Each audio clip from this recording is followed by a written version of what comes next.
கட்சியோட பொதுச் செயலாளர் எந்த சட்டத்துக்கு எதிராக போராடுற? இங்க ஏன்பா போராடுற? நான் உனக்கு இடம் ஒதுக்கி தர்றேன். ஐயோ இடம் ஒதுக்கி தர்றியா அப்படின்னு சொல்லிட்டு தெரிச்சு ஓடுறான். பனையூர் பண்ணையார் கட்சியை சேர்ந்தவர்கள். வெள்ளம் வந்தப்பயே ஊருக்குள்ள வந்தா கூட்டம் கூடியிருன்னு வரமாட்டான்னு சொன்னவன் போராட்டம் பண்றதுக்கு வரப்போறானா? தளபதியின் படம் வரைந்த பலூன் வைத்திருந்தேன், பலூனை பிடிங்கிட்டு போயிட்டாங்க ஐயா.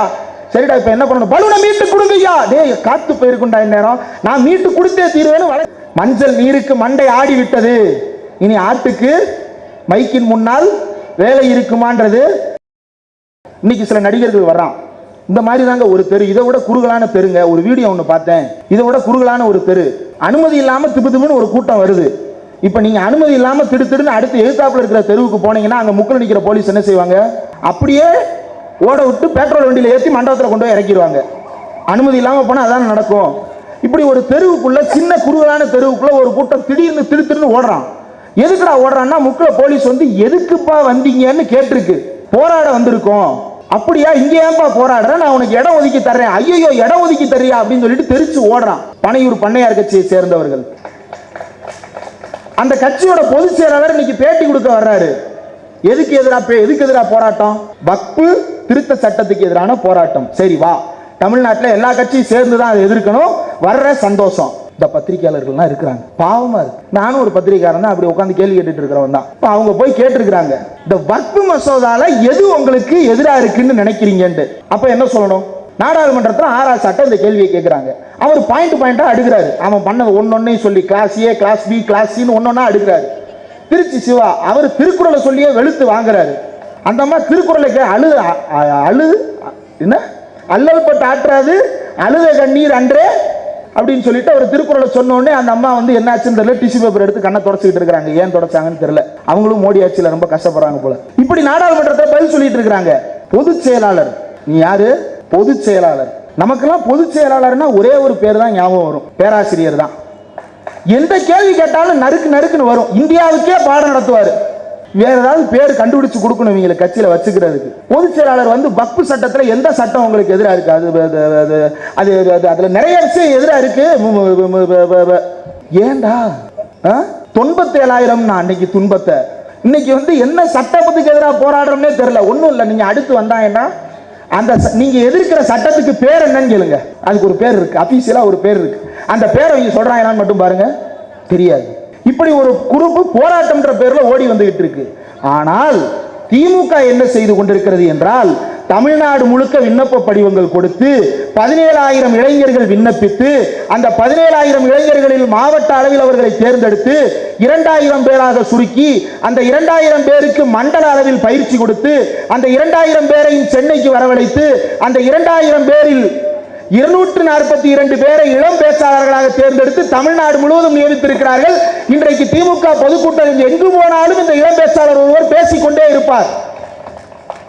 70 வருஷமா இருக்கிற ஆலமரம் போன்ற கட்சி இன்றைக்கும் இப்படி இளம் பேச்சாளர்களை தேடி தேடி வளர்த்து கொண்டிருக்கிறது. நீ கட்சியோட பொதுச் செயலாளர் எந்த சட்டத்துக்கு எதிராக போராடுற? ஏன் கேட்டா, இளைஞர்கள் எங்கள் பின்னால் இருக்கிறார்கள். இளைஞர்கள் எல்லா பக்கமும் இருக்கிறான். எதுக்கு இருக்கிறான்? யார் என்ன செய்யறான்றதை பொறுத்துதான். யாரு இந்த சமூகத்துக்கு பயனுள்ள வேலையை பார்க்கிறார்கள் என்பதை வைத்துத்தான் அந்த இளைஞர் சக்தி ஆரோக்கியமான இளைஞர் சக்தியா அல்லது தவறாக வழிநடத்தப்படுகிறதா என்பதை நாம் தீர்மானிக்க முடியும். இவன் என்ன செஞ்சிட்டு இருக்கிறான்னா, இப்படி தெரிச்சு ஓடுறான் இல்லையா? இப்போ உங்களை போராட்டத்துக்குன்னு கூட்டு போறாங்க. நான் முன்னாடி இருக்கிறவங்களை கேட்கிறேன், போராட்டத்துக்குன்னு உங்களை கூட்டு போறாங்க. அதிமுக ஆட்சியில் இருக்குன்னு வச்சுப்போம். நீங்க போராட்டத்துக்கு போகும்போதே உங்களுக்கு என்ன தெரியும்? வீட்டுக்கு வர்றதுக்கு 8 மணி ஆகும். அதுல நம்ம பகுதி செயலாளர் இருந்தோம்னா நைட்டு வரமாட்டான், 12 நாள் ரிமைண்ட் பண்ணிட்டு தான் வீட்டுக்கு அனுப்புவான். வர்ற எல்லாருக்கும் சொல்லியே தான் கூட்டு போவாங்க. மண்டபத்துக்கு போய் உட்கார வச்சிருவாங்கப்பா, யாரும் பதட்டப்படாதீங்க, பேர் கேட்பாங்க, எழுதிப்பாங்க. கேஸ் உங்க பேர்ல வராது, பொறுப்பா நடத்துறது நாங்க தான், எங்க பேர்ல தான் கேஸ் நடக்கும். இவ்வளவு சொல்லி தானே கூட்டு போகணும். சின்ன பசங்க விஜய் வர்றாருன்னு ஏமாத்தி கூட்டு போயிருக்காங்க. வெள்ளம் வந்தப்பயே ஊருக்குள்ள வந்தா கூட்டம் கூடிருன்னு வரமாட்டான்னு சொன்னவன் போராட்டம் பண்றதுக்கு வரப்போறானா? அதை நம்பி 20-25 பேர் வாங்கி நீ கேஸ் வாங்கிட்டு உட்காந்துருக்கான். அதுல எவனோ ஒருத்தன் கூட்டத்தில் தெரியாம கல்ல விட்டான்னு வைங்க, கேஸ் என்ன கேஸ்? பொது சொத்துக்களுக்கு சேதம் விளைவித்தல். நீங்க என்ன வழக்கு வாங்கினாலும் நீதிமன்றம் முடிச்சிடும். இந்த சிவில் கேஸும் பொது சொத்துக்கு சேதம் விளைவித்த வழக்கும் என்னைக்கும் முடியாது. மேடல் இருக்கிறவங்களுக்கு தெரியும் நினைக்கிறேன். வாய்தாவா போயினே இருக்கணும். அவங்களாம் வக்கீல் வச்சிருப்பாங்க. வழக்கறிஞர் அணின்னு ஒன்று இருக்கு. இந்தியாவிலேயே மிகச்சிறந்த வழக்கறிஞர் அணி இருக்கு. இந்த வழக்கறிஞர்கள் இந்த போராட்டக்காரர்களை ஜாமீன்ல எடுப்பாங்க. வழக்கறிஞர் யாரு இவரே சொல்றாரு, பொதுச் செயலாளர் புஷி ஆனந்த் அவர் சொல்றாரு, ஒருத்தர் தொண்டர் வந்து போராடுறாரா, என்ன போராடுறாரா, யார்கிட்ட வந்து புஷி ஆனந்த் வந்து கேட்கிறாரா, என்ன கேட்கிறாரா, ஐயா என் பொருளை தூக்கிட்டு போயிட்டாங்க, என்ன தர தூக்கிட்டு போயிட்டாங்க, நான் தளபதியின் படம் வரைந்த பலூன் வைத்திருந்தேன், பலூனை பிடிங்கிட்டு போயிட்டாங்க ஐயா. சரிடா இப்ப என்ன பண்ணணும், பலூனை மீட்டு கொடுங்க ஐயா. டேய் காத்து போயிருக்குண்டா இந்நேரம், நான் மீட்டு கொடுத்தே தீர்வேன்னு வழக்கறிஞர் இப்ப பலூன் மீட்பு போராட்டத்தில் இறங்கி இருக்கிறான். அவன் பலூனை மீட்டுட்டு அதுக்கப்புறம் இவனை வந்து ஜாமீன்ல எடுக்கிறதுக்குள்ள இவன் சுருண்டு சுண்ணாம்பாயிருவான். இப்படி ஒரு கட்சி நடந்துகிட்டு இருக்கு நாட்டில்.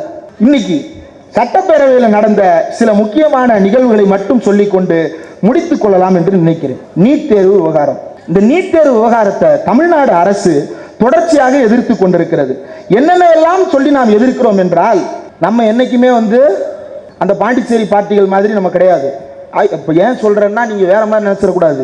அவர் பாண்டிச்சேரிக்காரு, அந்த ஆனந்த் என்ன ஆனந்த் இருக்கிறாரு இல்லையா, அவர் பாண்டிச்சேரிக்காரு. அங்க புஷின்னு என்ன ஒரு தொகுதி இருந்ததா சொல்லுவாங்க. அது தொகுதி கிடையாது, இப்படி ஒரு தெரு. அந்த தொகுதியில மொத்த ஓட்டு 4500 தான். அதுல அதிமுக ஆதரவோட நின்று ஜெயிச்ச முன்னாள் எம்எல்ஏ அவரு. இந்த வார்டுல மொத்தம் எத்தனை ஓட்டுன்னு, இந்த வார்டுல மொத்த ஓட்டு 22,000. நீ ஜெயிச்ச எம்எல்ஏ தொகுதியோட மக்கள் எண்ணிக்கை 4500. நீ இதுல போச்சே. இப்போ பொதுச் செயலாளர் சுருக்கமா சொன்னேன். இந்த பொதுச் செயலாளர் வந்து இன்றைக்கு வந்து உருண்டு கொண்டிருக்கிறார். என்ன சொல்றான், எல்கேஜி யூகேஜி சண்டை, வக்ஃபு மசோதாவுக்கு பேரே தெரியல, இனிமேல் இந்த ஆட்டின் குரல் கேட்காது. ஏனென்றால் இவ்வளவு காலம் இப்படி இருந்த கத்தி கீழே இறங்கி விட்டது, மஞ்சள் நீருக்கு மண்டை ஆடி விட்டது. இனி ஆட்டுக்கு மைக்கின் முன்னால் வேலை இருக்குமான்றது தெரியாது. கசாப்பு நடந்து விட்டது, கொத்துக்கறி வேயில் கிடைக்கும். இன்னைக்கு ஒரு ட்வீட் என்னன்னா, பிகே மூக்கையா தேவர்னு ஒருத்தர் இருக்கிறார். அகில இந்திய பார்வர்டு பிளாக் கட்சியினுடைய தமிழ்நாட்டின் தலைவராக இருந்தவர் பிகே மூக்கையா தேவர். பசும்பொன் முத்துராமலிங்க தேவர் வழியில் வந்தவர். 1974 கச்சத்தீவுக்கு எதிராக அவர் வந்து நாடாளுமன்றத்தில் பேசிய பேச்சு ரொம்ப பிரபலம். பேசினது மட்டும் கிடையாது, அவர் என்ன செய்தார் என்றால், இந்திரா காந்திக்கு ஒரு வெள்ளை அறிக்கை ஒன்றை அனுப்பி வைத்தார். அந்த வெள்ளை அறிக்கை கூட இன்றைக்கும் இருக்கிறது. இதுதான் அந்த வெள்ளை அறிக்கையினுடைய புகைப்படம். அந்த வெள்ளை அறிக்கை இந்திரா காந்தியிடம் கொடுத்து நாடாளுமன்றத்தில் பேசிவிட்டு வந்தார். நாடு கத்திருக்கு. என்னன்னு, தமிழ்நாடு அரசுக்கு எதிராக கச்சத்தீவை தாரை வார்த்த திமுக காங்கிரசுக்கு எதிராக அன்றே பேசினார் மூக்கையா தேவர்னு. 74 அவர் லோக்சபால பேசினது உண்மை. அப்ப அவரு எம்பியா இருந்திருக்கணும். எந்த தொகுதி எம்பியா இருந்தாரு, ராமநாதபுரம் எம்பியா இருந்தாரு. எந்த வருஷம் இந்த எலெக்ஷன் நடந்துச்சு, 1971 எலெக்ஷன் நடந்துச்சு. அந்த எலெக்ஷன்ல பிகே மூக்கையா தேவர் ஒரு சாதனை செய்தார். ஒரே நேரத்தில் சட்டமன்றத்துக்கும் நாடாளுமன்றத்துக்கும் போட்டியிட்டு 2லும் வெற்றி பெற்றார். எப்படி வெற்றி பெற்றார், திமுக கூட்டணியில் வெற்றி பெற்றார். 9 இடங்களை திமுக ஒதுக்கி அதில் 7 இடங்களில் அவர்களை வெற்றி பெற வைத்து சட்டப்பேரவைக்குள் கூட்டி சென்றது திராவிட முன்னேற்ற கழகமும் முத்தமிழறிஞர் கலைஞரும். நியாயத்திற்கு ஒரு மூக்கையா என்று அண்ணாவால் புகழாரம் சூட்டப்பட்டவர். 74 கச்சத்தீவுக்கு எதிராக பேசினார்னு சொன்னியேப்பா, அவர் பேசினதே திமுக கூட்டணியில் இருந்துதான்ப்பா. அதான் மனிதர் என்றால் 5ஆம் அறிவு, பகுத்தறிவு கொஞ்சம் தேடி படிக்கும். அந்த ஜீவராசிகளுக்கு அவ்வளவுதான் இருக்கும். அது மட்டும் அல்ல, 1974 கச்சத்தீவு தாரை வார்க்கப்பட்டதை பற்றி சொல்றான் இல்லையா. தமிழ்நாடு ஒரு முக்கியமான தீர்மானத்தை 1974 ஆண்டு ஜூலை மாதத்தில் கச்சத்தீவு தாரை வார்க்கப்பட்டது. ஜூன் ஜூலைல அதுக்கு முந்தைய மாதம் ஏப்ரல் மாதத்தில் தமிழ்நாடு அரசு இந்தியாவிலேயே முதல் முறையாக மாநில சுயாட்சி கேட்டு ஒரு தீர்மானத்தை முத்தமிழறிஞர் கலைஞர் நிறைவேற்றினார். அன்றைக்கு அண்ணாவின் பெயரை வைத்துக் கொண்டு அதிமுகவாக உள்ளுக்குள் 17 பேர் அடையாளம் காட்டிக் கொண்டார்கள்.